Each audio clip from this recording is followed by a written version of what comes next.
Jelang nikah, pria ini pergoki calon istri selingkuh di hotel. Beredar video yang memperlihatkan seorang pria memergoki calon istrinya diduga selingkuh di hotel viral di media sosial. Dalam videonya, seorang pria itu menangkap basah calon istrinya ketika berada di hotel dengan seorang pria. Terlihat kenakan daster terbalik, sang istri terkejut dan marah-marah saat dijemput oleh calon suaminya tersebut. "Ini dicari sama ibunya," ucap sang calon suami kepada pria asing dalam videonya.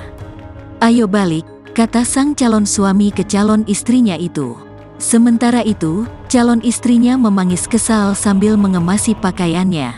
"Jangan deket-deket aku," ucap sang calon istri. "Lucunya di sini aku korban perselingkuhan tapi aku yang dimarahi," tulisnya dalam keterangan video itu.